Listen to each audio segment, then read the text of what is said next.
Eu estava na sacada do 15º andar, aos 45 anos, com duas cartas de despedida no bolso e apenas uma decisão difícil pela frente. História baseada em fatos reais. Alguns fatos, nomes e lugares foram alterados para preservar a privacidade dos envolvidos. 3 meses antes, eu era dono de uma construtora com centenas de funcionários. Agora, só me restava escolher entre o abismo ou algo que eu nunca imaginei que pudesse me salvar. Eu estava no topo do mundo, mas minha alma estava no inferno. Aos 45 anos, comandava um império de concreto e aço que valia mais de 500 milhões de reais. Mas por dentro, eu era apenas um homem vazio correndo atrás de fantasmas. Se você está assistindo isso agora, precisa saber que existe um vazio no coração humano que nenhuma quantidade de dinheiro, poder ou sucesso consegue preencher. Hoje vou te contar como descobri isso da forma mais dolorosa possível e como essa descoberta salvou minha vida eterna. Meu nome é Rafael Monteiro, e até poucos anos atrás eu acreditava que tinha conquistado tudo o que um homem poderia sonhar. Sentado no meu escritório de vidro no 30º andar de um arranha-céu em São Paulo, observando a cidade se estender até o horizonte, eu me considerava um vencedor. O terno italiano caro abraçava meu corpo, um relógio que valia um carro, pesava no meu pulso como um troféu, e a vista panorâmica da capital paulista era meu reino pessoal. Minha construtora, a Monteiro em Associados, era uma das maiores do país. 20 anos construindo tijolo por tijolo, contrato por contrato, até formar um império que erguia shopping centers, condomínios de luxo e torres corporativas que mudavam o skyline da cidade. Minha rotina era de um general em guerra constante. Reuniões estratégicas às 6 da manhã com café expresso italiano, almoços de negócios em restaurantes 5 estrelas, onde cada prato custava mais que o salário mínimo mensal, jantares corporativos que se esticavam pela madrugada regados a uísque de 20 anos. Em casa, vivia cercado de símbolos do meu sucesso. Uma cobertura de 1.000 metros quadrados nos jardins, com piscina infinita, academia particular, adega climatizada com vinhos de colecionador. A garagem exibia minha frota de carros importados, uma Ferrari vermelha para os fins de semana, uma Mercedes blindada para o dia a dia, um Range Rover para escapadas ao interior. As paredes eram decoradas com quadros de artistas renomados que comprava mais por status que por apreço estético. Marina, minha esposa há 15 anos, reinava nos círculos mais exclusivos da alta sociedade paulistana. Ela organizava eventos beneficentes que eram mais espetáculos de ostentação que gestos de caridade, frequentava spas caríssimos em Campos do Jordão, viajava para Paris a cada temporada em busca das últimas tendências da moda. Nossos dois filhos, Pedro, de 16 anos, e Beatriz, de 14, estudavam no mais caro colégio internacional de São Paulo, onde as mensalidades custavam mais que muitas pessoas ganham em um ano. Eu acreditava piamente que havia conquistado o sonho brasileiro definitivo. Vindo de uma família simples do interior de Minas Gerais, onde meu pai era pedreiro e minha mãe costureira, eu me considerava a prova viva de que determinação e inteligência podiam vencer qualquer obstáculo.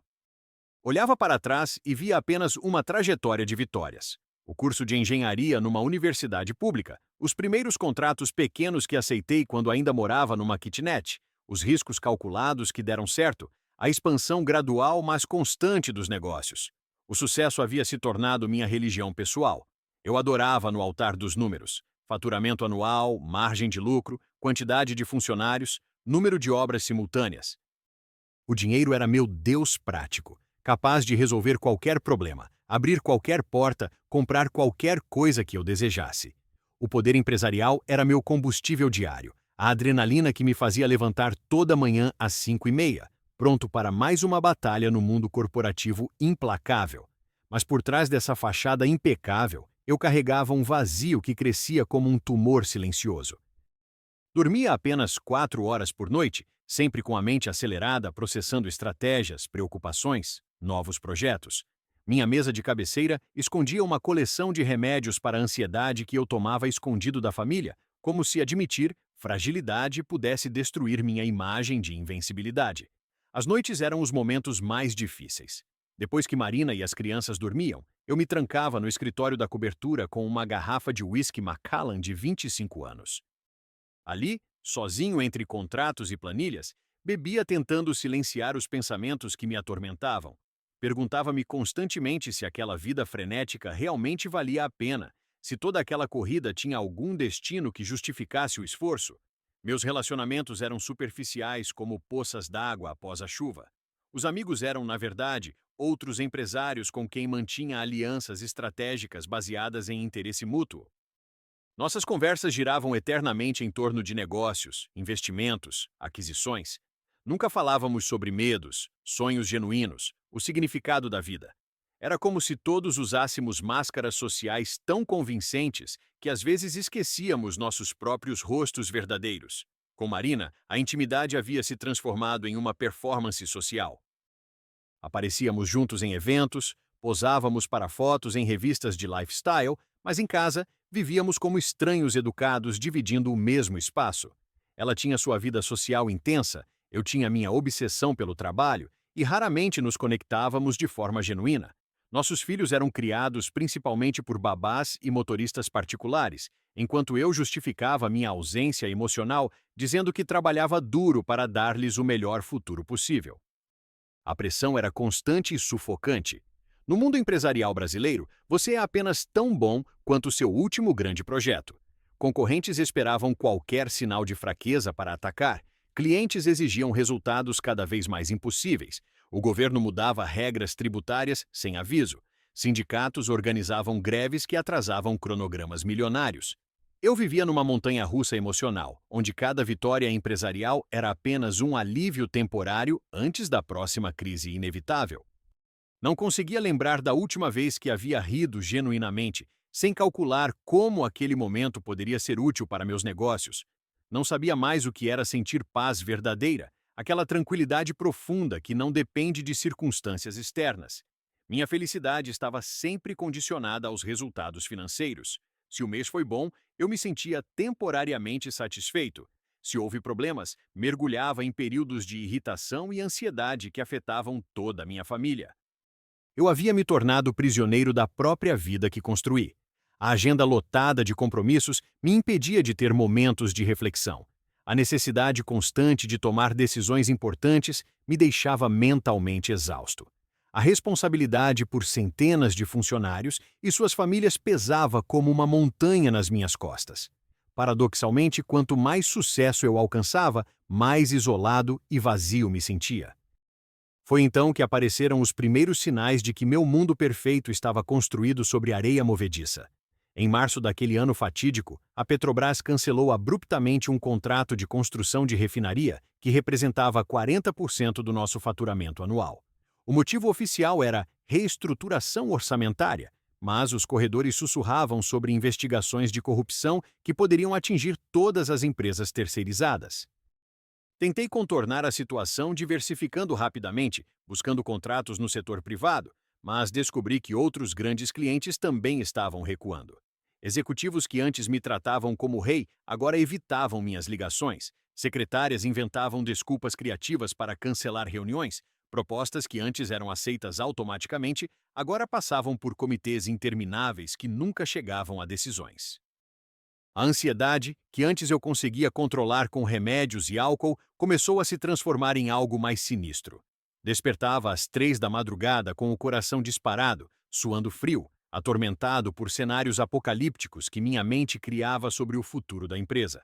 Durante o dia, sentia ondas de náusea quando precisava apresentar propostas para clientes que pareciam cada vez menos interessados nos nossos serviços. Foi numa quinta-feira chuvosa de abril que meu mundo começou a desmoronar definitivamente.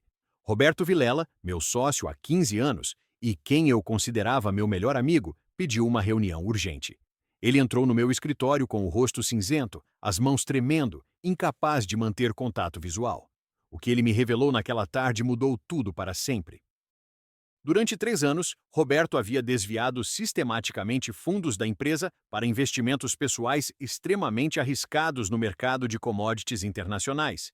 Ele começou pequeno, convencido de que conseguiria repor o dinheiro antes que alguém descobrisse, mas os investimentos azedaram e ele começou a tirar quantias cada vez maiores tentando recuperar as perdas anteriores.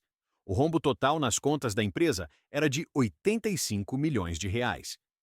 Sentei ali, paralisado, enquanto Roberto explicava como havia falsificado relatórios financeiros, criado empresas fantasmas, forjado aprovações de diretoria. O homem que eu confiava cegamente, que era padrinho do meu filho, que havia chorado comigo quando meu pai morreu, havia me traído de forma meticulosa e devastadora. Não foi um erro ou momento de fraqueza. Foi uma traição calculada que durou anos. As consequências foram imediatas e brutais. Quando a notícia vazou para o mercado, foi como se houvesse jogado sangue em águas infestadas de tubarões. Fornecedores suspenderam créditos overnight, bancos chamaram empréstimos que antes renovavam automaticamente, funcionários-chave começaram a pular do navio antes que ele afundasse completamente. A mídia empresarial, que antes me tratava como visionário, agora especulava sobre minha ruína com um prazer mórbido que me nojava. Trabalhei 20 horas por dia durante 2 semanas tentando salvar o que restava da empresa.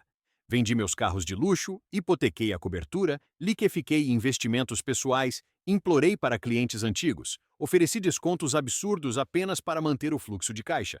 Mas cada movimento desesperado parecia apenas acelerar a queda livre. Era como tentar tapar um buraco gigante no casco do Titanic com as próprias mãos. A falência foi declarada numa segunda-feira de maio. Eu estava no fórum, cercado de advogados caríssimos que consumiram minhas últimas reservas financeiras numa batalha jurídica perdida desde o início. 20 anos de trabalho, sacrifício e dedicação evaporaram em alguns carimbos oficiais. A Monteiro em Associados deixou de existir, levando consigo não apenas meu patrimônio, mas minha identidade inteira. A justiça bloqueou todos os meus bens pessoais para garantir o pagamento de credores. A cobertura foi penhorada, os carros apreendidos, as contas bancárias congeladas. Em questão de dias, passei de multimilionário para praticamente indigente, carregando apenas 2 malas de roupas e algumas fotografias de família. A queda foi tão rápida e completa que às vezes eu acordava achando que tudo não passava de um pesadelo horrível. Marina não conseguiu lidar com a destruição do nosso status social. Durante 15 anos, ela havia construído sua identidade em torno de ser a esposa do Rafael Monteiro, a mulher que frequentava os melhores restaurantes, viajava para destinos exóticos, comandava grupos sociais de elite. Quando os convites para eventos exclusivos pararam de chegar, quando as amigas começaram a evitá-la nos clubes, quando teve que vender suas joias para pagar contas básicas, ela entrou em depressão profunda. A conversa sobre divórcio aconteceu numa noite de junho, na sala vazia da nossa antiga cobertura, poucas horas antes dos oficiais de justiça chegarem para lacrar o imóvel. Marina chorava inconsolavelmente, mas suas lágrimas eram de raiva e humilhação, não de compaixão. Ela me acusava de ter destruído a família, de ter sido irresponsável, de ter confiado em pessoas erradas.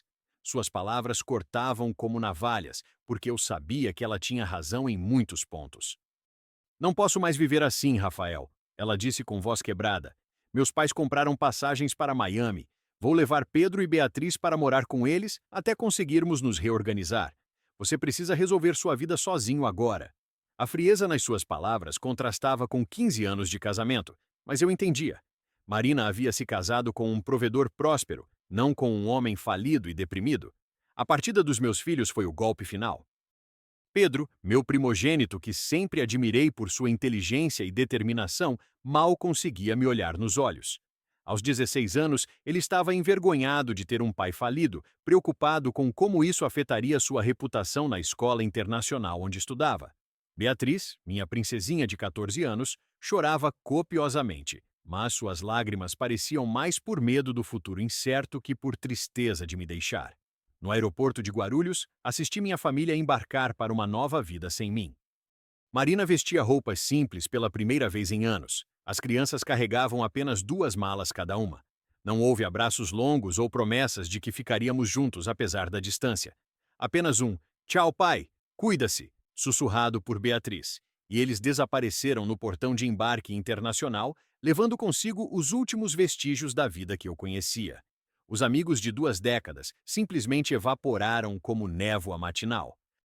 Homens que bebiam comigo em clubes exclusivos, que me convidavam para pescar em Angra dos Reis, que celebravam negócios fechados em churrascos milionários, agora evitavam minhas ligações como se eu tivesse uma doença contagiosa.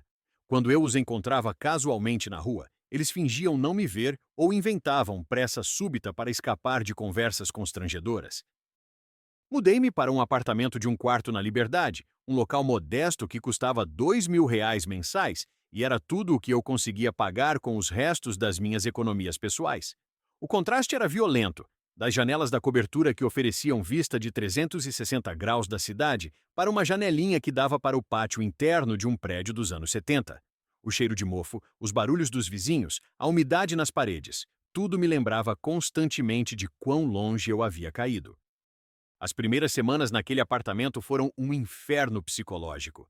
Eu acordava todos os dias esperando que alguém ligasse com uma proposta de trabalho, uma oportunidade de consultoria, qualquer chance de começar a reconstruir.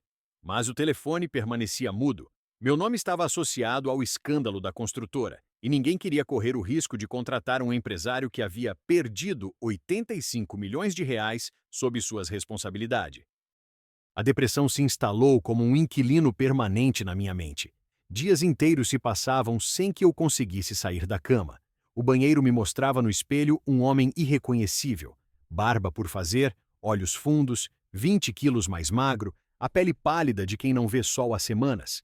Eu havia perdido não apenas meus bens materiais, mas minha identidade, meu propósito, minha razão de existir. As contas básicas começaram a se acumular sobre a mesinha de centro do apartamento como lembretes cruéis da minha nova realidade. Conta de luz, gás, internet, telefone, aluguel, valores que antes eu nem percebia agora se tornaram obstáculos intransponíveis. Pela primeira vez na vida adulta, precisei contar moedas para comprar comida, escolher entre pagar o transporte público ou almoçar, economizar energia elétrica para reduzir a conta mensal. O pior não era a falta de dinheiro em si, mas a ausência completa de esperança. Aos 45 anos, eu me sentia como um lutador nocauteado que não consegue mais se levantar do chão. Todas as habilidades empresariais que me trouxeram até o topo pareciam inúteis naquela nova realidade. Minha rede de contatos havia desaparecido, minha reputação estava destruída, minha confiança em mim mesmo havia evaporado completamente. As noites se tornaram especialmente tortuosas. Deitado na cama estreita do apartamento, eu ouvia os sons da cidade grande, sirenes de ambulância, carros acelerando na madrugada, discussões de casais nos apartamentos vizinhos, e me sentia completamente desconectado do mundo. Era como se eu fosse um fantasma observando a vida acontecer sem conseguir participar dela. Comecei a ter pensamentos sombrios que nunca imaginei que passariam pela minha cabeça. Questionava se minha existência ainda fazia algum sentido, se alguém realmente sentiria minha falta, se não seria melhor para todos se eu simplesmente desaparecesse. O Rafael próspero e confiante havia morrido junto com a empresa. O que restava era apenas um casco vazio vagando por um apartamento que cheirava a fracasso. Durante o dia, tentava enviar currículos para vagas executivas, mas as respostas eram sempre a mesma cortesia fria. Agradecemos seu interesse, mas optamos por outro candidato. Minha idade trabalhava contra mim, meu histórico recente era um ponto de interrogação gigante e eu não tinha mais energia emocional para vender minha competência em entrevistas. Cada rejeição era mais uma martelada na minha autoestima já despedaçada. As manhãs eram particularmente cruéis. Acordava por volta das 10, não por preguiça, mas porque não conseguia mais encontrar motivos para levantar cedo. Tomava um banho demorado tentando adiar o momento de encarar mais um dia sem propósito. Vestia uma das poucas camisas sociais que ainda possuía e saía para caminhar pelas ruas da cidade como um zumbi em busca de algo que não sabia definir. São Paulo continuava seu ritmo frenético ao meu redor, mas eu me sentia completamente invisível. Executivos apressados passavam por mim na calçada falando ao celular sobre negócios milionários.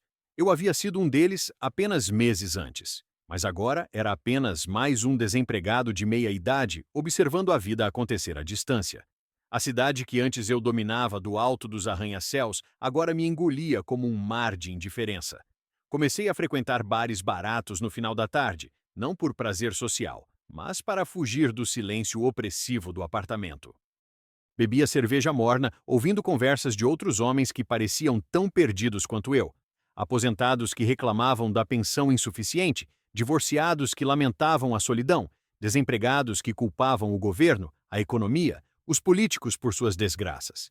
Eu me reconhecia naquelas vozes amargas e derrotadas. As tentativas de contato com meus filhos em Miami se tornaram cada vez mais raras e superficiais. Pedro respondia minhas mensagens de WhatsApp com monossílabos educados. Beatriz enviava fotos da escola nova sem muito entusiasmo. Marina havia deixado claro que eles precisavam se adaptar à nova realidade e que minha presença constante, mesmo virtual, atrapalhava esse processo de cura. Gradualmente fui me tornando uma figura distante na vida deles, uma lembrança dolorosa de um passado que preferiam esquecer. O isolamento social se tornou completo. Minha agenda, que antes fervia com compromissos sociais e profissionais, agora estava vazia como um deserto. Os fins de semana eram especialmente difíceis, quando via famílias caminhando pelos parques, casais jantando em restaurantes simples, grupos de amigos rindo em bares. Toda aquela normalidade humana da qual eu havia me desconectado em busca do sucesso empresarial. Numa noite de setembro, enquanto revisava extratos bancários que mostravam minha reserva de emergência diminuindo rapidamente, tomei uma decisão que me assombra até hoje. Comecei a pesquisar na internet sobre métodos para acabar com o sofrimento de forma definitiva. A dor emocional havia se tornado tão intensa que eu genuinamente acreditava que minha existência se tornara apenas um fardo para mim mesmo e para qualquer pessoa que ainda se importasse comigo. Escrevi cartas de despedida que nunca tive coragem de enviar. Uma para meus filhos, pedindo perdão por ter sido um pai ausente e explicando que meu amor por eles era a única coisa real que ainda restava em mim. Outra para Marina, reconhecendo que ela merecia um homem melhor que pudesse prover estabilidade e felicidade. Uma terceira para meus pais idosos no interior, que haviam ficado tão orgulhosos do meu sucesso e agora sofreriam com minha vergonha pública. Caminhava até a sacada do apartamento várias vezes por semana, especialmente de madrugada, quando a cidade dormia, e contemplava o abismo que se abria 15 andares abaixo. O vento frio batia no meu rosto e eu tentava imaginar como seria simplesmente deixar tudo para trás, não sentir mais aquela angústia constante que me corroía por dentro como ácido. A ideia de paz final se tornava cada vez mais sedutora que qualquer perspectiva de reconstrução. Mas algo dentro de mim resistia. Talvez os últimos vestígios da fé que minha avó tentou me ensinar na infância, talvez um instinto primitivo de sobrevivência, talvez apenas covardia. Eu ficava ali por horas, lutando entre o desejo de acabar com a dor e uma esperança microscópica de que talvez, de alguma forma impossível, ainda houvesse uma saída que eu não conseguia enxergar. O que eu não sabia naqueles momentos de desespero total é que estava prestes a descobrir a verdade mais importante da minha existência. Todo aquele sofrimento, toda aquela perda devastadora, toda aquela humilhação pública, nada disso era o fim da minha história. Era apenas Deus preparando meu coração para receber a maior bênção da minha vida. A descoberta de que existe um amor incondicional que não depende do meu desempenho, um propósito eterno que não pode ser destruído por circunstâncias temporárias, uma esperança sólida que não se baseia em conquistas humanas. Mas antes de chegar a essa revelação transformadora, eu ainda precisava tocar o fundo do poço completamente. Porque é lá, no ponto mais baixo da existência humana, onde nossa autossuficiência morre definitivamente, que finalmente nos tornamos capazes de ouvir a voz de Deus chamando nosso nome. O vazio terrível que eu sentia não era punição, era preparação. A solidão absoluta não era abandono, era convite.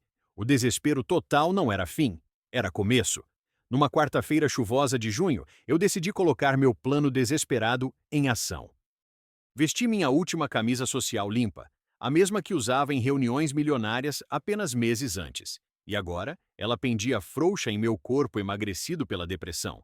Escrevi uma carta final para meus filhos, pedindo perdão por ter sido um pai ausente, por ter escolhido o sucesso sobre a família, por ter deixado que meu orgulho destruísse tudo o que realmente importava.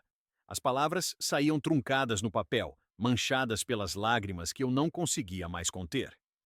Pedro e Ana, papai sempre amou vocês, mesmo quando não soube demonstrar.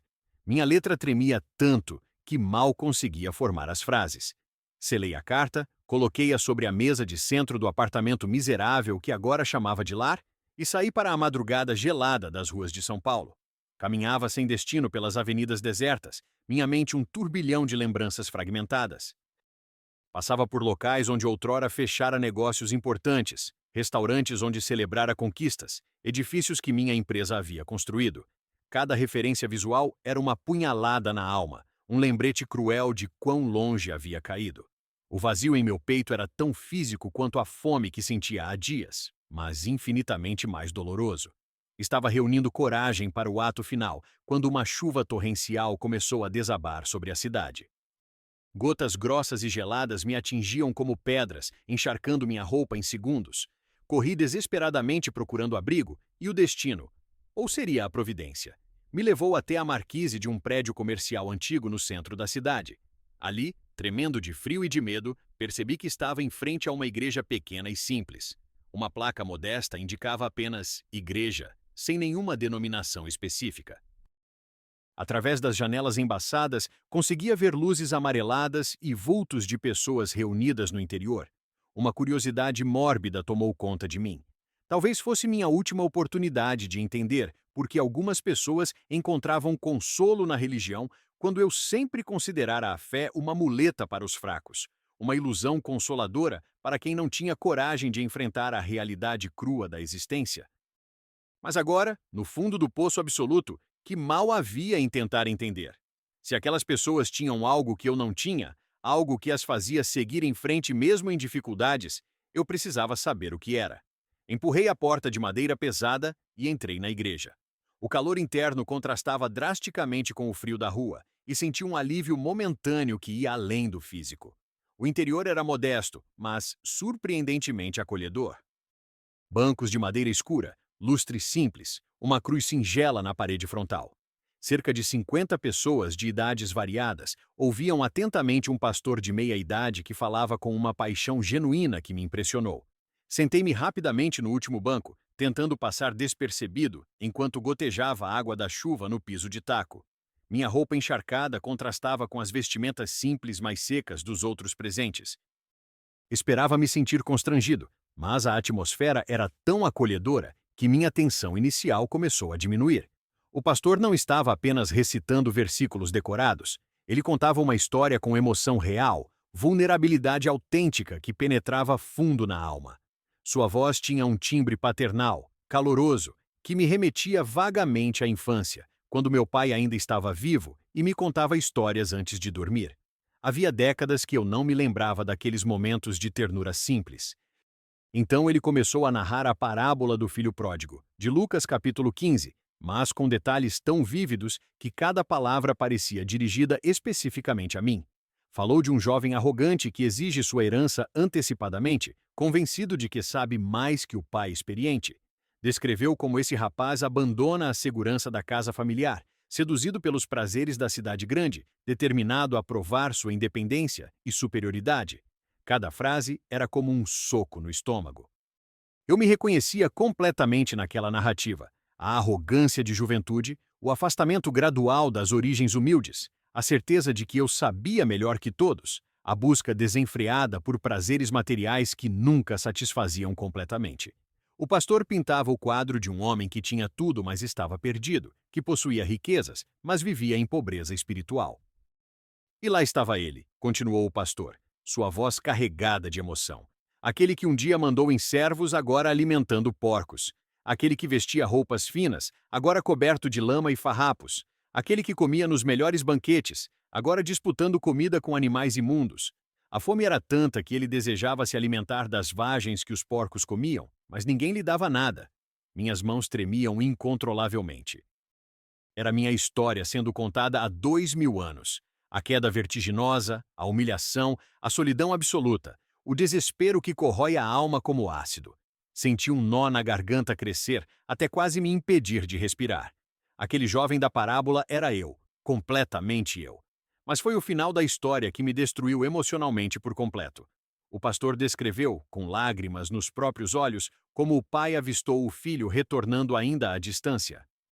Como este homem digno, respeitado, abandona toda a formalidade e corre, literalmente corre, ao encontro do rapaz destroçado.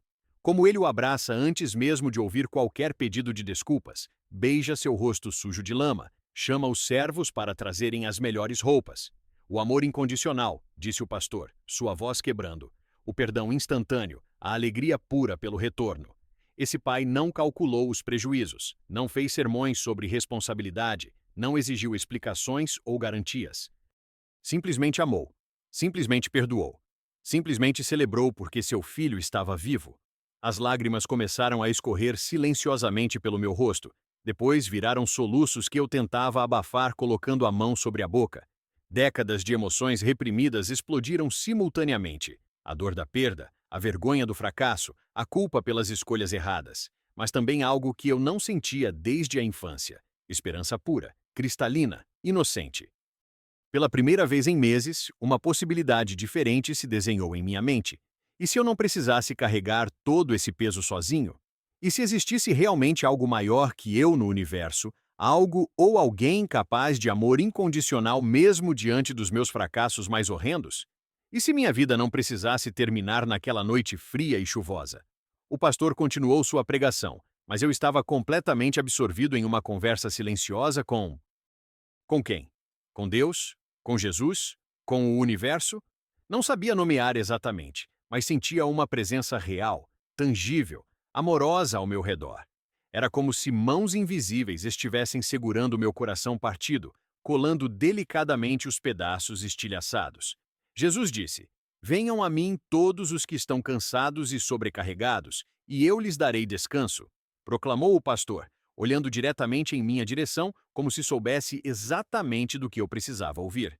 Mateus 11, 28. Não importa quão longe você foi, quão fundo caiu, quão perdido se sente, ele está esperando de braços abertos. Meu corpo inteiro tremia agora, não apenas de frio, mas de uma emoção avassaladora que eu não conseguia nomear. Era medo e alívio simultaneamente, desesperança e esperança brigando no mesmo espaço do meu coração. Fechei os olhos e, pela primeira vez em décadas, tentei orar. Não sabia as palavras certas, não conhecia fórmulas religiosas, apenas sussurrei do fundo da alma. Deus, se você existe, se você pode me ouvir, eu preciso de ajuda. Não aguento mais carregar essa dor sozinho. Quando o pastor fez o convite para que pessoas entregassem suas vidas a Cristo, algo sobrenatural aconteceu. Meus músculos se moveram independentemente da minha vontade racional, como se mãos invisíveis estivessem me guiando. Levantei-me lentamente, ainda encharcado, ainda tremendo, e comecei a caminhar até a frente da igreja. Cada passo era uma luta épica contra décadas de orgulho e ceticismo intelectual. Minha mente racional gritava que aquilo era loucura, que eu estava tendo um colapso nervoso, que religion era ópio do povo. Mas algo infinitamente mais forte me impulsionava para a frente. Era como se uma força magnética irresistível me puxasse em direção àquele altar simples. Outras pessoas caminharam comigo. Uma mulher idosa chorando baixinho, um jovem com roupas rasgadas, um homem de meia idade que parecia carregar o peso do mundo nos ombros. Não éramos uma congregação bonita ou impressionante, apenas seres humanos quebrados buscando algo maior que nossa própria capacidade de resolver a vida. Ajoelhei-me no chão frio da igreja, cercado por pessoas que mal conhecia, mas que oravam por mim com sinceridade comovente. Suas vozes se misturavam num murmúrio caloroso de súplicas, gratidão e adoração. Senti mãos gentis se pousarem em meus ombros e costas, toques de compaixão pura, sem segundas intenções, sem julgamentos, apenas amor humano no seu estado mais genuíno. Foi ali, ajoelhado naquele piso simples, que experimentei uma quebra completa de todas as defesas emocionais que havia construído ao longo da vida. As máscaras sociais caíram. O empresário bem-sucedido evaporou, o homem orgulhoso desapareceu. Restou apenas Rafael, um ser humano desesperadamente quebrado, reconhecendo finalmente sua total incapacidade de controlar a vida. Sussurrei uma oração simples, mas desesperada, entregando a Jesus não apenas meus pecados, mas também minha dor, minha raiva, meu medo, minha solidão abissal. Jesus, eu não sei se você é real, mas se for, eu preciso de você. Eu fiz uma bagunça da minha vida, magoei pessoas que amo, me tornei alguém que eu mesmo não reconheço. Se você pode me perdoar, se você pode me dar uma segunda chance, eu entrego tudo a você.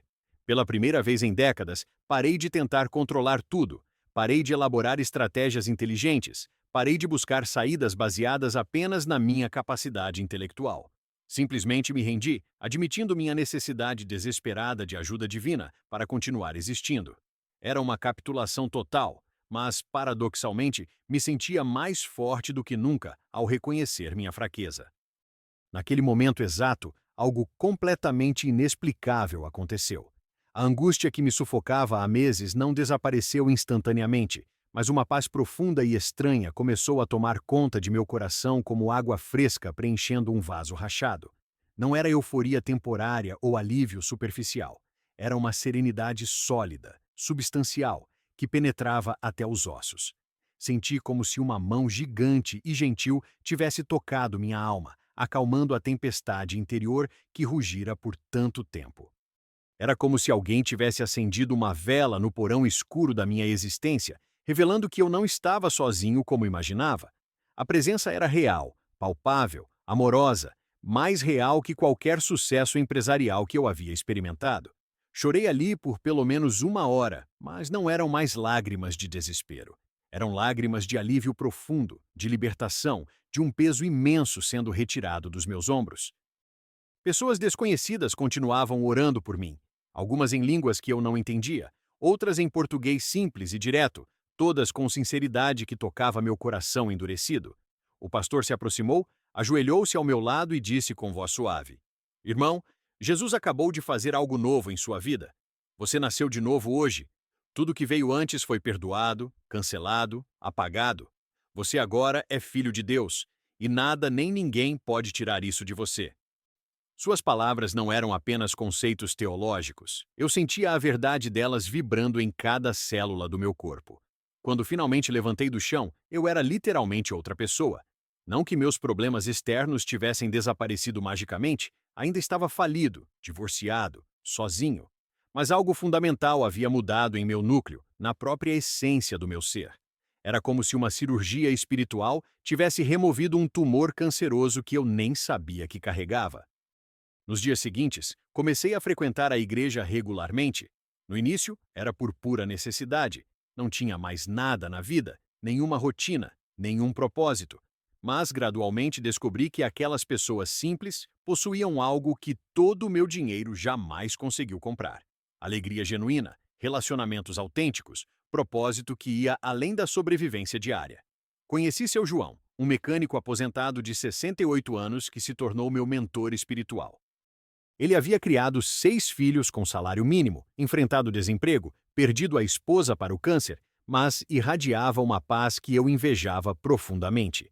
Rafael, me disse numa tarde de domingo, você passou a vida construindo prédios de areia na beira da praia. Deus precisou deixar as ondas levarem tudo para você aprender a construir na rocha? Dona Maria, uma faxineira de 55 anos, me ensinou mais sobre riqueza verdadeira em uma conversa de 15 minutos do que todos os livros de negócios que eu havia devorado. Meu filho, ela falou enquanto preparava um sanduíche para eu levar para casa, você estava tentando preencher um vazio em formato de Deus com coisas em formato de mundo. Nunca ia funcionar, né? É como tentar enfiar uma moeda quadrada numa ranhura redonda.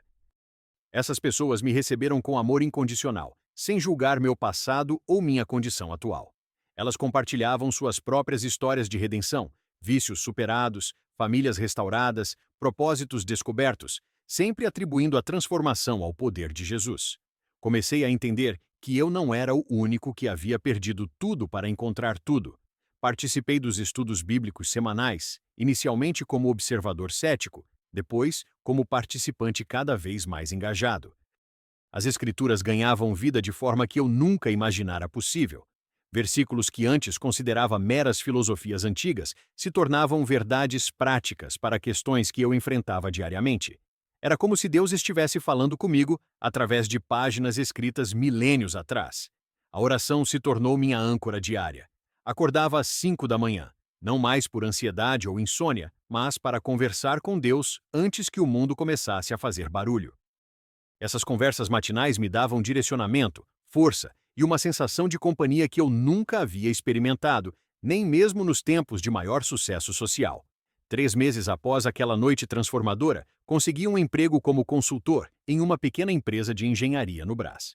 O salário era literalmente 100 vezes menor que minha renda anterior, mas, pela primeira vez em décadas, eu trabalhava com propósito genuíno, ao invés de apenas ambição desenfreada. Tratava cada colega com respeito sincero, Tomava decisões baseadas em princípios éticos, mesmo quando isso significava menor lucro pessoal. Descobri uma satisfação profunda em construir relacionamentos verdadeiros, ao invés de apenas fechar negócios lucrativos. Meu chefe Antônio, um homem simples, mas íntegro, se tornou um amigo real, coisa que eu não tinha há anos. Almoçávamos juntos discutindo não apenas trabalho, mas família, sonhos, dificuldades pessoais. Relacionamentos baseados em interesse mútuo genuíno, não em vantagens financeiras. O trabalho voluntário na igreja se tornou o centro da minha semana. Ajudava na cozinha comunitária que alimentava moradores de rua todas as quintas-feiras, e cada prato servido era uma oportunidade de olhar nos olhos de outro ser humano e reconhecer nele a mesma necessidade de dignidade que eu sentia. Muitos daqueles homens e mulheres haviam perdido tudo, assim como eu, mas encontravam força para continuar na fé e na comunidade. Visitava idosos abandonados no Lar São Vicente de Paulo aos domingos. Dona Conceição, de 89 anos, se tornou minha confidente mais querida. Ela havia perdido o marido na Segunda Guerra, criado 4 filhos como doméstica, enfrentado pobreza extrema durante décadas. Mas, quando falava de Jesus, seus olhos brilhavam como estrelas. Meu filho, me dizia segurando minhas mãos, Jesus nunca me deu riqueza material, mas me deu riqueza no coração, e isso ninguém pode roubar. Participei de mutirões de construção para famílias carentes através de um projeto da igreja. Usar minhas mãos para erguer paredes que abrigariam crianças me trazia uma alegria que eu jamais imaginara possível. Era irônico. Havia construído arranha-céus luxuosos para os ricos e nunca sentia a satisfação que experimentava ajudando a construir uma casa simples de 2 quartos para uma família que morava em barraco de madeira. O vazio existencial que me consumia durante décadas estava sendo preenchido, tijolo por tijolo, com propósito verdadeiro. Entendi finalmente que Deus havia colocado em mim o talento para construir não para minha própria glória, mas para servir aos necessitados. Minha experiência profissional, que eu considerava perdida após a falência, na verdade estava sendo redirecionada para seu propósito original. Durante minhas orações, sentia um chamado específico crescendo no coração. Não era uma voz audível, mas uma convicção profunda e crescente de que Deus estava me direcionando para algo específico. A ideia se cristalizou lentamente: usar minha experiência em construção civil para criar algo diferente, algo que honrasse a Deus e servisse aos pobres simultaneamente. A visão se tornou clara durante uma madrugada de oração intensa. Deus me mostrou mentalmente uma empresa de construção focada exclusivamente em habitação popular e projetos sociais. Não seria motivada pela ganância ou busca de status, mas pelo desejo genuíno de fazer diferença prática na vida das pessoas mais necessitadas. Seria minha forma de retribuir as bênçãos recebidas e multiplicar o amor que havia experimentado. Com as poucas economias que conseguira juntar trabalhando na consultoria e um empréstimo modesto do Banco Esperança, uma cooperativa de crédito cristã que acreditou em meu projeto mesmo sem garantias robustas, fundei a Esperança Construções. O nome não era coincidência. Representava exatamente o que Jesus havia plantado em meu coração naquela noite chuvosa meses antes. A empresa nasceu com uma missão explícita e não negociável: construir casas dignas para famílias de baixa renda, reformar escolas e creches em bairros carentes, criar empregos para pessoas em situação de vulnerabilidade social. Cada projeto seria uma oportunidade de demonstrar o amor prático de Cristo através de trabalho de excelência e preços justos. Minha primeira contratação foi Marcos, um ex-dependente químico em recuperação que conheci na igreja. Ele havia perdido família, emprego, casa por causa do crack, mas estava lutando bravamente para reconstruir a vida. Ofereci não apenas um emprego, mas treinamento profissional, apoio emocional constante e a chance de ele também reconstruir sua dignidade através do trabalho honesto. Carlos, um jovem de 19 anos da periferia de Cidade Tiradentes, se tornou nosso segundo funcionário.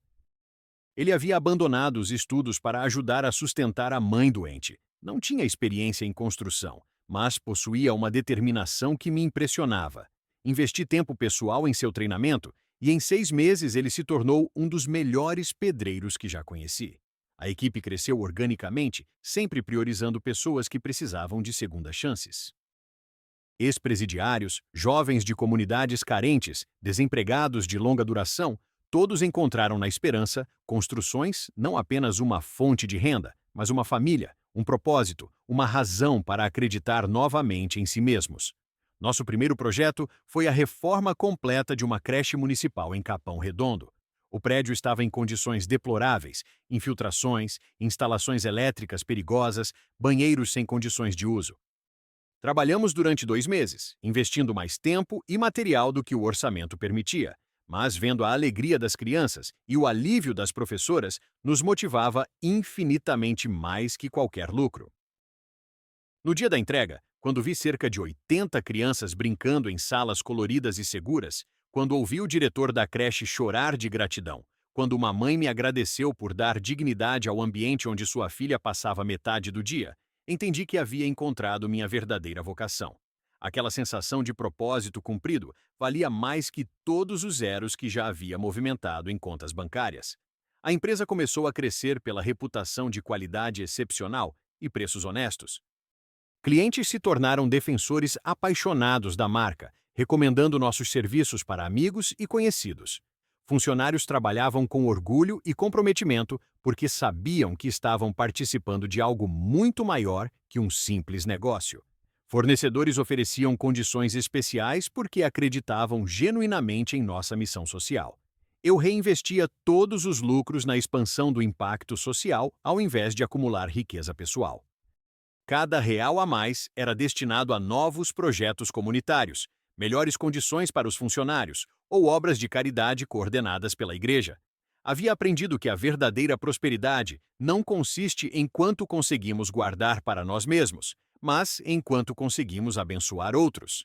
6 meses após aquela noite na igreja, eu estava supervisionando a construção de um conjunto habitacional que abrigaria 50 famílias de baixa renda no Jardim São Luís. Usava roupas simples, dirigia um Corsa usado, mas bem cuidado, morava em um apartamento de 2 quartos decorado apenas com fotos da família e versículos bíblicos emoldurados nas paredes.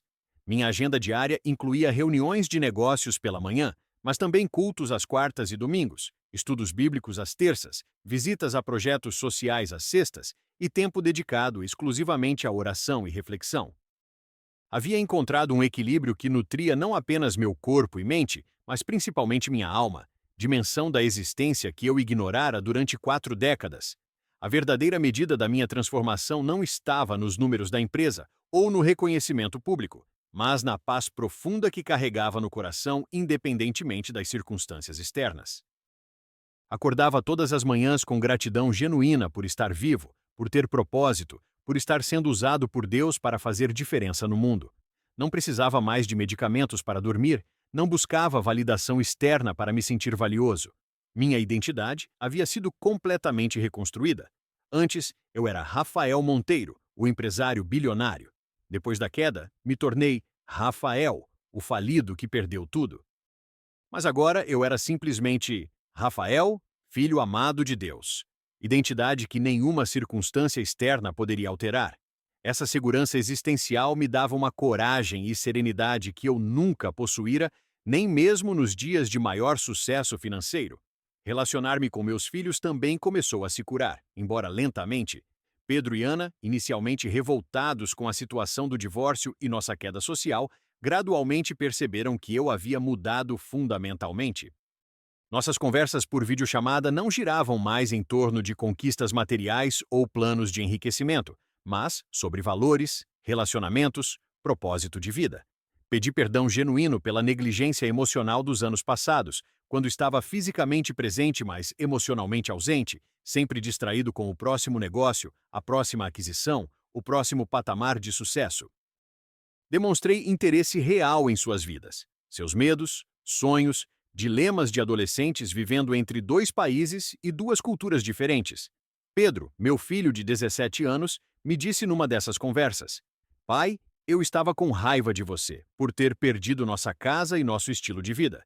Mas agora eu vejo que você encontrou algo que nenhum dinheiro pode comprar. Você parece em paz. Pela primeira vez na vida, você parece genuinamente feliz." Suas palavras me emocionaram profundamente porque vinham de observação pura, não de tentativa de me consolar. Ana, de 15 anos, sempre foi mais direta. "Papai, eu prefiro ter você pobre, mas presente do que rico e ausente. Quando você era empresário famoso, você parecia sempre estressado, sempre bravo, sempre preocupado. Agora, você sorri de verdade quando conversa comigo. A sabedoria dela me humilhava e me enchia de esperança simultaneamente. Através da igreja, conheci também outros empresários que haviam passado por jornadas similares.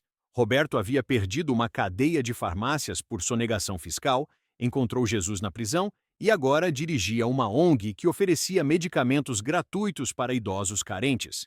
Sandra havia falido com uma empresa de eventos, se converteu durante o processo de recuperação e criou uma organização que oferece formação profissional para mulheres em situação de vulnerabilidade. Descobri que minha história não era única. Deus especializa-se em transformar ruínas em jardins, cinzas em beleza, luto em alegria. Todos nós havíamos sido quebrados para ser reconstruídos conforme o projeto original divino, não conforme nossos próprios planos limitados e egoístas. Éramos testemunhas vivas de que nenhuma queda é definitiva quando colocamos nossa confiança no Deus da segunda chance. O crescimento espiritual trouxe também sabedoria prática para os negócios. Aprendi a tomar decisões baseadas em princípios bíblicos, honestidade radical, justiça nos contratos, cuidado genuíno com funcionários, responsabilidade social corporativa.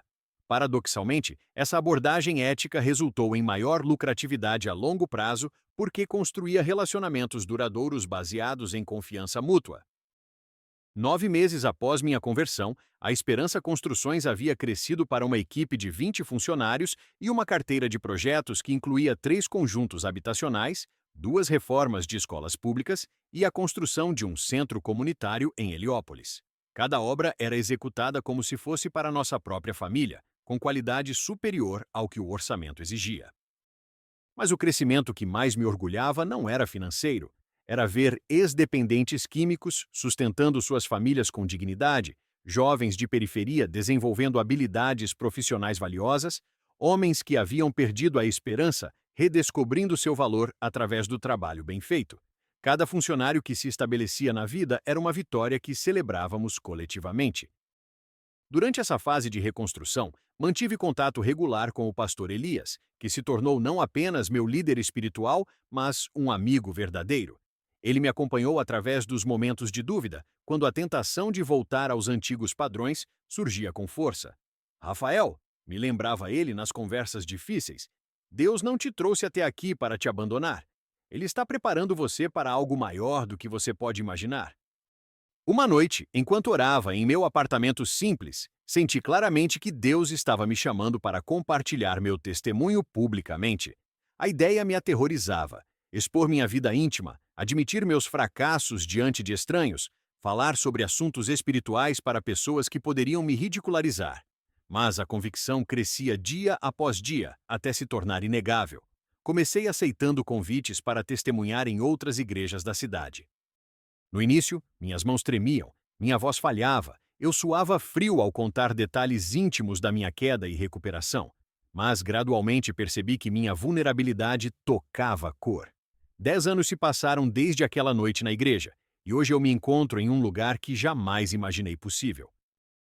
Não estou falando apenas de sucesso material, embora a Esperança Construções tenha se tornado referência nacional em construção social, mas de uma transformação tão profunda que às vezes mal reconheço o homem que era antes. Acordo todas as manhãs às 5 horas, não por ansiedade ou pressão, mas por uma alegria genuína de começar um novo dia servindo ao Senhor. Meu primeiro momento é sempre de oração e leitura da palavra. Hoje, enquanto lia o Salmo 40, versículo 2, as palavras saltaram da página diretamente para meu coração. Tirou-me de um poço de perdição, de um tremedal de lama, colocou-me os pés sobre uma rocha e me firmou os passos. Lágrimas rolaram pelo meu rosto ao lembrar daquele Rafael de 10 anos atrás, caminhando pelas ruas na madrugada, contemplando o fim de tudo. A empresa hoje emprega mais de 300 pessoas, mas não é apenas um negócio, é um ministério disfarçado de construtora. Nossa última obra foi um conjunto residencial de 500 unidades para famílias que viviam em favelas. Lembro-me do dia da entrega das chaves, vendo rostos que jamais sonharam ter uma casa própria recebendo as chaves de suas novas moradas. Dona Maria, uma senhora de 60 anos que criou 5 filhos sozinha, ajoelhou-se no chão da sala vazia de sua casa nova e simplesmente chorou por meia hora. Eu chorei junto com ela. porque entendi que Deus estava usando minhas mãos para transformar vidas da mesma forma que Ele transformou a minha. Mas o que mais me emociona não são os grandes projetos. É ver Cláudio, ex-dependente químico que contratei há 7 anos, agora supervisionando uma equipe de 20 homens e sustentando dignamente sua família. É observar Juliana, jovem mãe solteira, que começou como auxiliar administrativa e hoje cursa engenharia civil com bolsa de estudos que nossa empresa oferece. É presenciar Pedro, que conheci morando debaixo do viaduto, hoje casado e com 2 filhos, sendo promovido a mestre de obras. Cada história dessas é um milagre que Deus opera através de oportunidades simples oferecidas com amor genuíno. Minha rotina mudou radicalmente. Onde antes havia reuniões intermináveis motivadas pela ganância, agora existem encontros com propósito eterno. Todas as quartas-feiras, nossa empresa para por 1 hora para um momento de devoção e oração com quem desejar participar. Sextas-feiras à noite, nossa equipe se reúne para estudar a Bíblia juntos. Sábados, organizamos mutirões para reformar casas de idosos carentes ou construir playgrounds em comunidades periféricas. O relacionamento com meus filhos, que parecia irrecuperável durante o período sombrio, foi completamente restaurado. Mateus, meu filho mais velho, hoje com 25 anos, me visitou no mês passado vindo de Miami. Ele confessou que inicialmente tinha vergonha da queda financeira da família, mas que com o tempo passou a admirar minha transformação. Pai, eu prefiro ter um pai pobre e feliz do que um pai rico e amargurado, ele disse, abraçando-me no aeroporto. Lágrimas de alegria escorreram pelo meu rosto porque finalmente reconquistei o que mais importa: o amor e respeito dos meus filhos. Sofia, minha filha caçula, me liga todas as semanas para conversar sobre a vida e pedir conselhos. Ela me conta sobre os namorados, os planos de carreira, os medos e sonhos. Nossa conversa de ontem durou 2 horas e ela terminou dizendo: Pai, obrigada por ter se tornado o homem que sempre precisei que você fosse. Essas palavras valem mais que todos os contratos milionários que assinei no passado. Quanto a Marina, embora nosso casamento não tenha sido restaurado, desenvolvemos uma amizade respeitosa focada no bem-estar das crianças. Ela me admitiu recentemente que, apesar das circunstâncias dolorosas do divórcio, ela está orgulhosa do homem em que me tornei. Rafael, você perdeu dinheiro, mas ganhou alma, ela disse durante uma videochamada para acertarmos detalhes da formatura de Sofia. Minha vida amorosa também foi abençoada de forma inesperada. Conheci Débora na igreja há 3 anos. Ela é viúva, trabalha como enfermeira e tem um coração gigantesco para servir aos necessitados. Nosso relacionamento nasceu da amizade e cresceu baseado em valores compartilhados. Ela me ama não pelo que possuo, mas por quem sou em Cristo. Pretendemos nos casar no final deste ano e será uma celebração simples, mas repleta de significado, rodeada pelas pessoas que realmente importam. O aspecto mais surpreendente da minha transformação foi descobrir dons que nunca soube que possuía. Desenvolvi habilidade natural para aconselhar pessoas que passam por crises financeiras e emocionais. Tornou-se comum pessoas me procurarem nos momentos mais difíceis de suas vidas. Semana passada, um empresário da cidade me ligou desesperado. Sua empresa estava falindo, a esposa ameaçava deixá-lo, ele considerava o suicídio.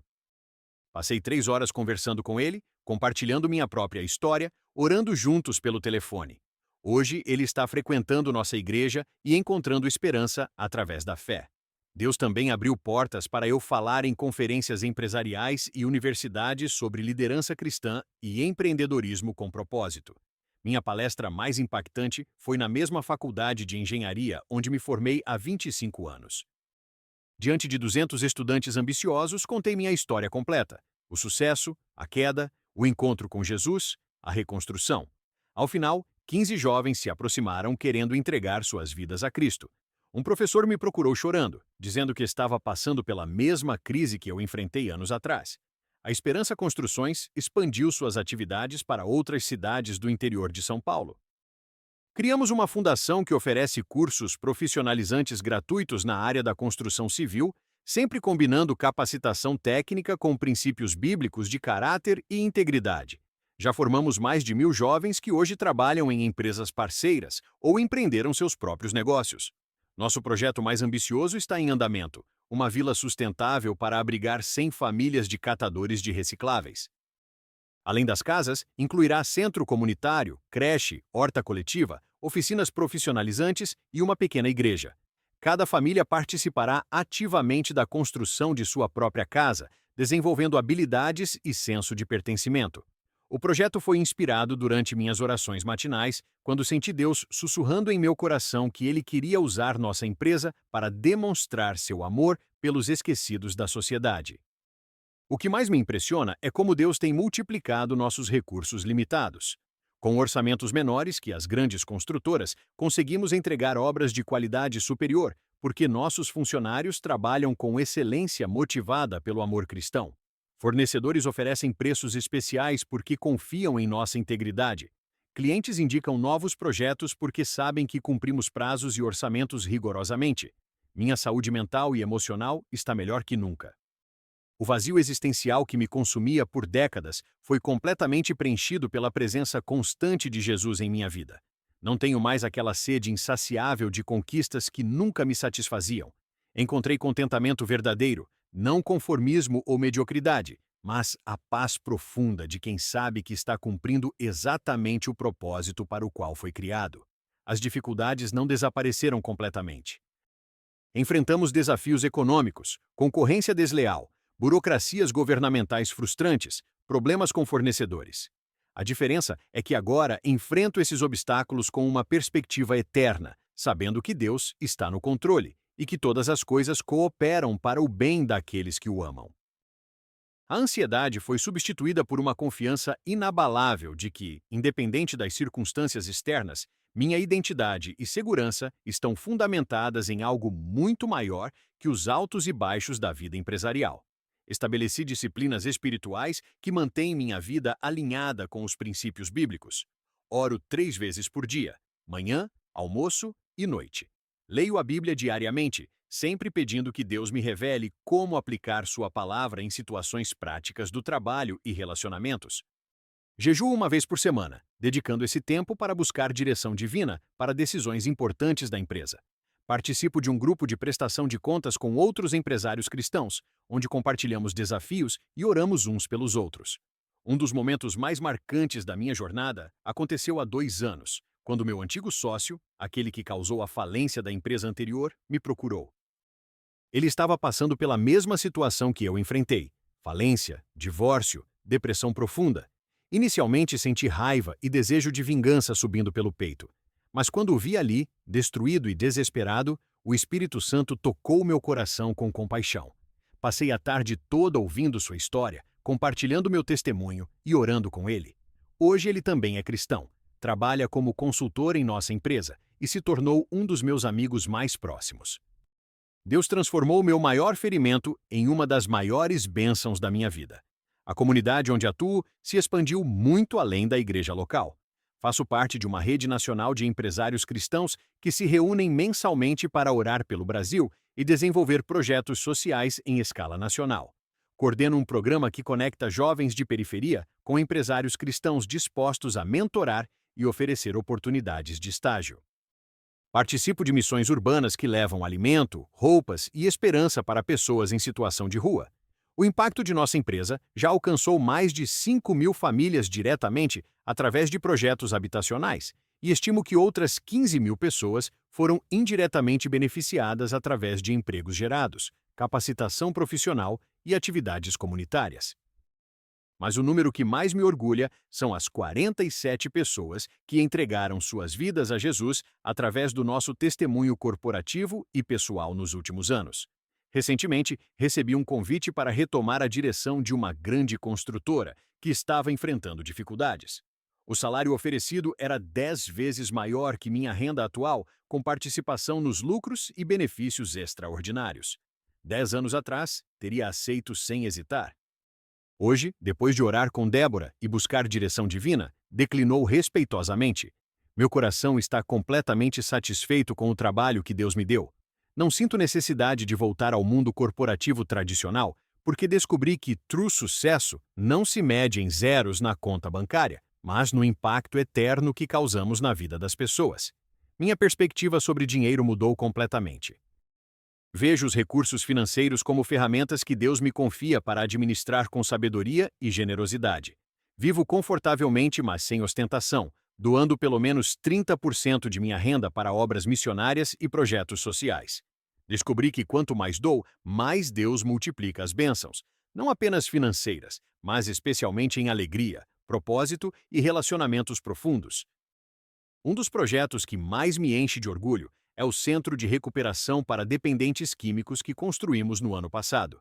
A obra foi doada inteiramente por nossa empresa e já ajudou mais de 100 homens a se libertarem do vício e reconstruírem suas vidas.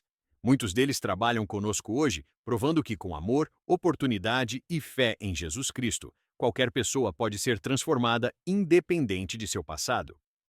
As noites solitárias de desespero foram substituídas por serões repletos de comunhão cristã. Nossa casa tornou-se ponto de encontro para células da igreja, reuniões de oração, jantares para acolher novos convertidos. Débora e eu hospedamos frequentemente missionários de passagem pela cidade, jovens em crise que precisam de direcionamento, famílias em dificuldades temporárias. Nossa mesa sempre tem lugar para mais um prato, porque aprendemos que hospitalidade é uma das formas mais práticas de demonstrar o amor de Cristo. O relacionamento com Deus não é apenas religiosidade dominical, mas uma conversa constante ao longo de cada dia. Oro antes de reuniões importantes, busco direção divina para decisões empresariais, agradeço pelas pequenas vitórias, peço perdão quando falho em demonstrar o caráter de Cristo. Esta intimidade com o Pai Celestial preencheu completamente aquele vazio existencial que me atormentava mesmo nos dias de maior sucesso material. Uma das experiências mais marcantes aconteceu durante nossa construção de uma escola em uma comunidade carente. O projeto enfrentava dificuldades burocráticas aparentemente intransponíveis, recursos financeiros escassos e resistência de alguns moradores desconfiados de nossas intenções. Durante uma noite insone, enquanto orava pedindo direção, senti claramente que Deus queria que eu persistisse e confiasse nele para abrir os caminhos. Na manhã seguinte, recebi uma ligação inesperada. Um empresário cristão de outra cidade havia ouvido falar do projeto através de um amigo em comum e queria doar exatamente o valor que precisávamos para completar a obra. As questões burocráticas se resolveram de forma milagrosa quando um funcionário público cristão da prefeitura decidiu nos ajudar pessoalmente. A comunidade, vendo nossa persistência e sinceridade, abraçou o projeto entusiasticamente. A escola foi inaugurada 6 meses depois e hoje atende 400 crianças que antes não tinham acesso à educação de qualidade. Durante a cerimônia de inauguração, uma das mães se aproximou de mim com lágrimas nos olhos. Senhor Rafael, meu filho agora tem esperança de um futuro diferente por causa desta escola.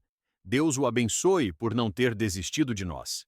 Naquele momento, compreendi de forma ainda mais profunda que minha vida anterior de acúmulo egoísta de riquezas era completamente vazia comparada à alegria de ser instrumento de Deus para transformar destinos eternos. A empresa cresceu, mas mantivemos rigorosamente nossos princípios fundacionais. Não aceitamos projetos que comprometam nossa integridade, mesmo quando significam perder contratos lucrativos. Recusamos propostas de corrupção que são comuns no setor da construção civil. Pagamos salários justos mesmo quando isso reduz nossa margem de lucro.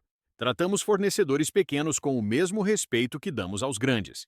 Estas decisões às vezes custam caro financeiramente, mas trouxeram uma reputação sólida que vale mais que qualquer contrato isolado. Nosso crescimento atraiu a atenção da mídia especializada em negócios sociais. Fui convidado para diversas entrevistas, onde pude compartilhar abertamente sobre como a fé cristã transformou não apenas minha vida pessoal, mas também minha abordagem empresarial. Uma reportagem nacional sobre nossa empresa gerou dezenas de contatos de empresários querendo implementar modelos similares em suas próprias organizações. A experiência mais emocionante aconteceu quando fui convidado para falar no Congresso Nacional de Empresários Cristãos.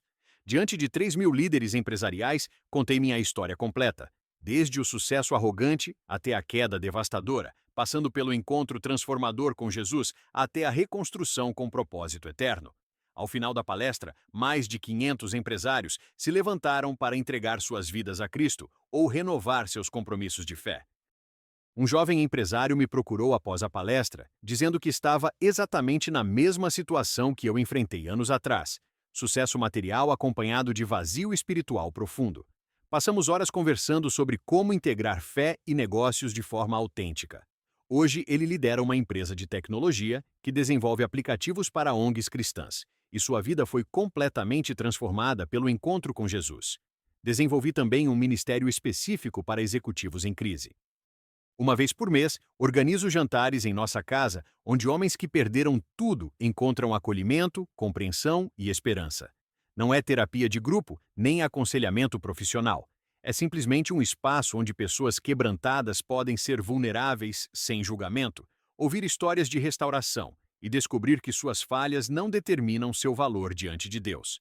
Lembro-me especialmente de Carlos, empresário de 50 anos que havia perdido tudo em investimentos fraudulentos. Ele chegou ao nosso jantar completamente destroçado, contemplando seriamente o suicídio. Durante nossa conversa, compartilhei como Jesus me encontrou no meu momento mais sombrio e ofereceu não apenas salvação eterna, mas vida abundante no presente. Carlos entregou sua vida a Cristo naquela noite, em nossa sala de estar. Hoje, 2 anos depois, ele lidera o Ministério de Recuperação Financeira em sua igreja e ajuda dezenas de famílias a reorganizarem suas finanças com princípios bíblicos. A transformação mais profunda, porém, aconteceu em minha compreensão sobre o verdadeiro significado da vida. Durante décadas, acreditei que existia para acumular riquezas, conquistar status, superar concorrentes. Vivia como se a vida fosse uma competição onde apenas os mais fortes sobrevivem. Esta mentalidade me trouxe sucesso temporário, mas destruiu minha capacidade de formar relacionamentos genuínos e encontrar satisfação duradoura. Hoje entendo que fui criado para glorificar a Deus e desfrutar de comunhão eterna com Ele. Meu propósito não é ser o mais rico ou poderoso, mas ser fiel ao chamado específico que Deus tem para a minha vida. Descobri que quando alinhamos nossa existência com os propósitos divinos, experimentamos uma plenitude que independe completamente das circunstâncias externas. Esta compreensão transformou radicalmente minha abordagem ao trabalho. Antes, cada projeto era uma oportunidade de lucro máximo. Agora, cada construção é uma chance de demonstrar o amor de Deus através de excelência, integridade e serviço genuíno ao próximo. Não trabalho apenas para ganhar dinheiro, mas para ser sal e luz em um setor conhecido por práticas questionáveis. O impacto desta mudança de perspectiva alcançou níveis que jamais imaginei. Nossa empresa se tornou conhecida no setor por práticas éticas exemplares. Outros empresários nos procuram querendo entender como mantemos alta qualidade e lucratividade sem comprometer princípios morais. Estas conversas sempre se tornam oportunidades naturais para compartilhar sobre como Jesus Cristo transformou não apenas minha vida pessoal, mas toda a minha abordagem aos negócios. Recentemente, fui convidado para integrar um conselho consultivo do governo estadual sobre habitação social. É uma oportunidade única de influenciar políticas públicas baseadas em princípios bíblicos de justiça social e cuidado com os necessitados. Durante as reuniões, sempre oro silenciosamente pedindo sabedoria divina para contribuir de forma construtiva. Várias propostas nossas foram aprovadas e já estão beneficiando milhares de famílias em todo o estado. A questão da riqueza material encontrou um equilíbrio saudável em minha vida atual. Deus tem abençoado financeiramente nossa empresa, permitindo que vivamos confortavelmente e contribuamos generosamente para a obra do reino. Mas aprendi a manter as riquezas em perspectiva correta. São ferramentas para servir a Deus e ao próximo, não objetivos finais da existência. Esta mentalidade me liberta da ansiedade constante de acumular mais e me permite desfrutar genuinamente das bênçãos que temos. Débora e eu planejamos nossa lua de mel como uma viagem missionária para construir casas populares no Nordeste. Queremos começar nosso casamento servindo juntos aos necessitados, estabelecendo desde o início que nossa união existe não apenas para nossa felicidade pessoal, mas para glorificar a Deus e abençoar outros. Esta perspectiva eliminou completamente a pressão de uma cerimônia extravagante ou gastos excessivos. Nosso foco está na substância do compromisso, não na aparência externa. Um dos frutos mais preciosos da minha transformação é a restauração da capacidade de sentir compaixão genuína. Durante meus anos de sucesso material, desenvolvi um coração endurecido que via pessoas apenas como meios para alcançar objetivos financeiros. Funcionários eram números em planilhas, clientes eram fontes de receita, concorrentes eram inimigos a serem destruídos. Esta frieza emocional me isolou progressivamente de conexões humanas autênticas. Hoje, meu coração se quebra genuinamente diante do sofrimento alheio e se alegra sinceramente com as vitórias dos outros. Quando um funcionário enfrenta problemas familiares, sinto sua dor como se fosse minha. Quando um concorrente conquista um projeto que disputávamos, consigo genuinamente parabenizá-lo sem ressentimento. Esta capacidade renovada de amar as pessoas independente do que podem me oferecer em retorno é um dos presentes mais preciosos que Jesus me deu. Nossa empresa implementou políticas inovadoras de cuidado com os funcionários. Oferecemos assistência psicológica gratuita, auxílio educacional para filhos de colaboradores, licenças especiais para situações familiares difíceis, participação nos lucros distribuída igualmente entre todos os níveis hierárquicos. Criamos um ambiente onde pessoas se sentem valorizadas como seres humanos únicos, não apenas como recursos produtivos. O testemunho mais poderoso da transformação que Jesus operou em minha vida não são as palavras que falo, mas a mudança visível em meu caráter e comportamento. Funcionários comentam sobre minha paciência em situações estressantes, minha disposição para ouvir problemas pessoais, minha alegria constante mesmo diante de desafios empresariais. Clientes observam nossa pontualidade, honestidade nos orçamentos, qualidade superior das obras, cuidado genuíno com suas necessidades. Esta autenticidade tem sido mais eficaz para compartilhar o Evangelho que qualquer estratégia de evangelismo que eu poderia planejar. Pessoas perguntam espontaneamente sobre o que me motiva, como mantenho esperança em situações difíceis, por que nossa empresa é diferente das outras. Estas aberturas naturais me permitem compartilhar sobre Jesus de forma orgânica e relevante para suas vidas específicas. Um empresário muçulmano que contratou nossos serviços me disse recentemente: Rafael, não entendo sua religião, mas vejo que ela produz uma paz e alegria genuínas em sua vida. Quero conhecer mais sobre este Jesus que o transformou tanto. Estamos estudando a Bíblia juntos há 3 meses, e ele está cada vez mais aberto ao Evangelho. Deus está usando meu testemunho para alcançar pessoas que nunca entrariam em uma igreja tradicional. A reconstrução da minha vida não foi instantânea nem fácil. Houve momentos de dúvida, tentações para voltar aos antigos padrões, dificuldades financeiras que testaram minha fé, mas a cada obstáculo superado com dependência de Deus, minha confiança nele se fortalecia. Aprendi que a vida cristã não é ausência de problemas, mas presença constante de Deus nos momentos difíceis. Uma das lições mais valiosas que aprendi é que Deus frequentemente usa nossas maiores fraquezas e fracassos como portas de entrada para sua graça transformadora. Minha experiência de falência, que considerei a maior desgraça da minha vida, tornou-se a qualificação que me permite ajudar outros empresários em crise com autoridade e compaixão genuínas. Deus transformou minha vergonha em ministério, minha dor em propósito. Hoje, quando olho para trás, não sinto amargura pelos anos perdidos na busca vazia de riquezas materiais. Ao contrário, sou grato porque essa jornada me levou exatamente onde Deus queria que eu chegasse. Se não tivesse experimentado o sucesso material e descoberto sua vacuidade, talvez nunca tivesse buscado algo maior. Se não tivesse perdido tudo, talvez nunca tivesse encontrado a verdadeira riqueza. Minha oração diária é que Deus continue usando minha história para alcançar corações endurecidos pelo materialismo, executivos presos na armadilha do sucesso vazio, famílias destruídas pela busca desenfreada de status social. Quero que minha vida seja um testemunho vivo de que Jesus Cristo oferece não apenas salvação eterna, mas transformação completa já nesta vida. O vazio que sentia mesmo tendo tudo era simplesmente porque meu coração foi criado com um espaço em formato de Deus, e nada mais consegue preenchê-lo adequadamente. Tentei preencher esse vazio com dinheiro, poder, reconhecimento, prazeres, mas nada funcionou duramente porque apenas Jesus pode satisfazer completamente a sede mais profunda da alma humana.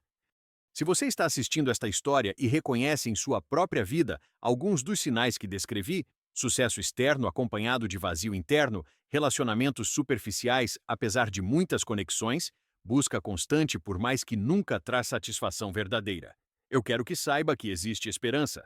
Jesus Cristo não está interessado apenas em seu futuro eterno, mas quer transformar sua vida aqui e agora.